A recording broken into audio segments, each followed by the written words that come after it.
Tube Tamil வணக்கம். Houthi ஆயுததாரிகள் ballistic ஏவுகணை ஆளில்லா விமானங்கள் கொண்டு ஏமன் நாட்டில் இருக்கின்ற மேரிப் நகரத்தின் மீது நடத்திய தாக்குதலில் சவுதி அரேபியாவினுடைய ஆதரவு பெற்ற ஏமன் ராணுவத்தில் 58 பேர் கொல்லப்பட்டிருக்கின்றார்கள். மேலும் 12 பேரை காணவில்லை.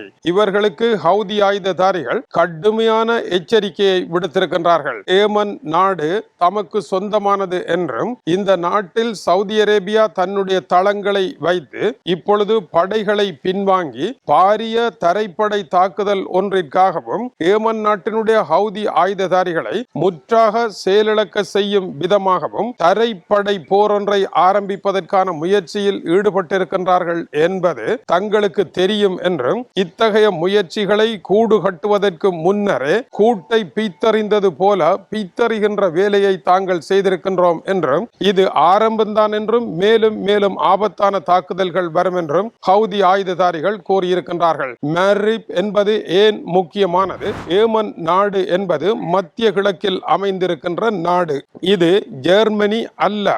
இந்த நாடு உலகத்தின் மிகப்பெரிய வறுமையான நாடு, உலகத்தில் அகதிகள் கூடிய நாடு, உள்நாட்டு போரால் அழிந்து போன நாடு. ஈரான் ஆதரவு பெற்ற ஹவுதி ஆயுததாரிகளும் சியா முஸ்லிம்கள், அதுபோல சவுதி ஆதரவு பெற்ற ஏமன் நாட்டினுடைய அரசும் சுனி முஸ்லிம்களும் இருவருக்கும் இடையே ஏற்பட்ட பெரும் போரினுடைய பேரழிவாக இந்த நாடு விளங்குகின்றது. இங்கு 20 லட்சம் மக்கள் இந்த மேரிப் என்கின்ற மாகாணத்தில் அகதிகளாக புலம்பெயர்ந்திருக்கின்றார்கள். இந்த நகரத்தினுடைய முக்கியம் என்ன?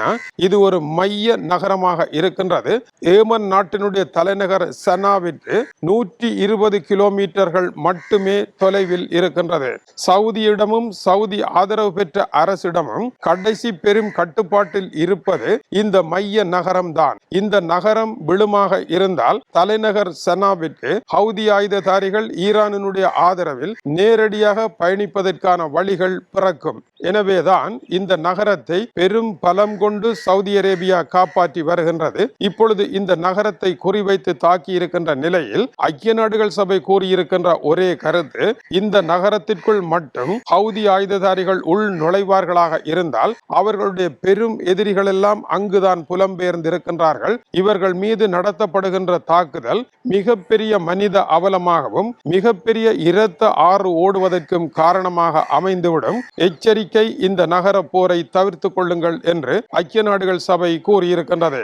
2022ஆம் ஆண்டு ஹவுதி ஆயுததாரிகள் சவுதி அரேபியா இரு எதிரணிகளுக்கும் இடையே அமைதி ஒப்பந்தம் ஒன்று ஏற்படுத்தப்பட்டதன் பின்னதாக நடைபெற்றிருக்கின்ற மிக பாரதூரமான ஒரு தாக்குதலாக இது இருக்கின்றது. இந்த தாக்குதல் குறித்து சவுதி அரேபியா கருத்துக்களை கூறாவிட்டாலும் கூட பெரிய தாக்குதல் ஒன்றுக்கு சவுதி தயாராக இருப்பதும், இந்த தாக்குதலை எப்படி வடிவமைப்பது என்று ஈரானினுடைய நிபுணர்கள் ஏமன் நாடு வந்து ஹவுதி ஆயுததாரிகளுடன் சிறப்பு கூட்டங்களை நடத்தியதும், இதற்கான சிறப்பு விமானம் மூலமாக அதிநவீன ஏவுகணைகள் ஆளில்லா விமானங்கள் எல்லாம் ஈரானினால் இறக்கப்பட்டு விட்டதும், ஹவுதி ஆயுததாரிகள் சவுதி அரேபியாவினுடைய ஆயில் ஏற்றுமதியை முடக்குவதற்கான சவுதி டேங்கர்கள் பலதின் மீது 2-1-1 என்று தொடர் தாக்குதலை நடத்தியதும், சவுதி அரேபியாவினுடைய டேங்கர்கள் அங்கிருந்து வெளியேற முடியாமல் பப்பல் மெண்டீப் துறைமுகத்தை தொட முடியாமல் சவுதி அரேபியாவிற்கு திரும்பியதும் கடந்த சில நாட்களாக நடைபெறுகின்ற போராகும். அதை தொடர்ந்து சவுதி அரேபியாவும் அமெரிக்காவும் இணைந்து ஈராக்கில் இருக்கின்ற முக்கியமான ஆயுததாரிகளினுடைய தளத்தின் மீது நடத்திய தாக்குதலில் ஈரானினுடைய ரெவல்யூஷன் கார்ட் படைப்பிரிவினுடைய ஆலோசகர்கள் 4 பேர் கொல்லப்பட்டார்கள். இவர்கள் அங்கு இருக்கின்றார்கள் என்பதை உளவு தகவலின் மூலமாக அறிந்துதான் இந்த தாக்குதலை சவுதி நடத்தியதா என்பதற்கான தகவல்கள் இல்லை. ஆனால் சவுதி அரேபியா அந்த தாக்குதலை நடத்தி இருக்கின்றது. 20 பேர் வரை கொல்லப்பட்டிருக்கின்றார்கள். எப்படி நேற்று ஹவுதி ஆயுததாரிகள் தாக்குதலை நடத்தினார்களோ அதுபோல ஹவுதியினுடைய எழுச்சி வரக்கூடாது என்பதற்காக ஈராக்கில் அவர்களுடைய கையாட்கள் மீது சவுதி அரேபியா தாக்குதலை நடத்தியது. இப்படியாக ஏற்பட்டு கொண்டிருக்கின்ற இந்த முருகலானது சவுதி அரேபியா, பாகிஸ்தான், துருக்கி ஆகிய மூவரும் இணைந்து பாதுகாப்பு ஒப்பந்தத்தை நேற்று மெக்காவில் வைத்து எழுதியதன் பின்னதாக அடுத்து இது எந்த கட்டத்திற்கு நாட்டிற்கு செல்ல போகின்றது என்பது கேள்வி. இந்த மூவரும் இணைந்து எழுதியிருக்கின்ற ஒப்பந்தத்தினால் சவுதி அரேபியா போருக்கு இறங்கினால் பாகிஸ்தானும் துருக்கியும் போருக்கு இறங்க வேண்டி வரும். அப்படியான நிலையில் ஏமனில் தரைப்படை இறங்குமாக இருந்தால் என்னதான் நடைபெறும் என்பது இந்த சரத்தினுடைய அடுத்த கேள்வியாக இருக்கின்றது.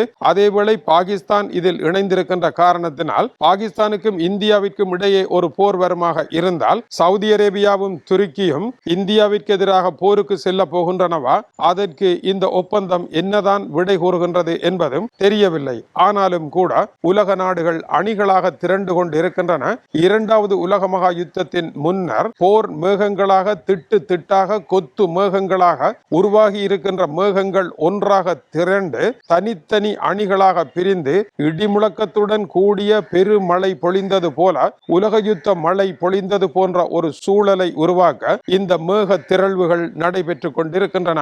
இதேவேளை நேற்று முன்தினம் ஜெர்மனியினுடைய லைப்சிக் ஹாலே என்கின்ற விமான நிலையத்தில் ஆளில்லா விமானம் ஒன்று நின்றதும் அது தரையில் இருந்து சில மீட்டர்கள் உயரத்தில் பறந்து கொண்டிருந்ததும் உக்ரைனுடைய பகாசுர விமானங்களாகிய எரிபொருளுடன் நின்ற ஆண்டனோவ் 124 தகர்க்க முயற்சி எடுத்ததாகவும் வந்த செய்திக்கு ரஷ்யாவினுடைய விளக்கம் வெளியாகி இருக்கின்றது. அப்படி ஒரு செயலை தாங்கள் செய்யவில்லை என்றும் இது ரஷ்யா மீது ஏற்பட்டிருக்கின்ற புதிய வெறுப்பு அலையினுடைய பாகம் 2 என்றும் கேலி செய்திருக்கின்றது. இந்த ஆளில்லா விமானம் குறித்து ஜெர்மனியில் வந்து கொண்டிருக்கின்ற தகவல்களினுடைய முரண்பாடுகளையும் இது பொய்யான ஒரு செய்தி என்பது போல ரஷ்யா கூறுகின்றது. ஏனென்றால் ஜெர்மனியில் வெளியான செய்திகளின்படி ஆத்திரமடைந்த அந்த பேருந்து சாரதி இந்த ஆளில்லா விமானத்தை கண்டதும் அதை அடித்து காலால் உதைத்து தகர்த்தார் என்று செய்தி வெளியாகி இருக்கின்றது.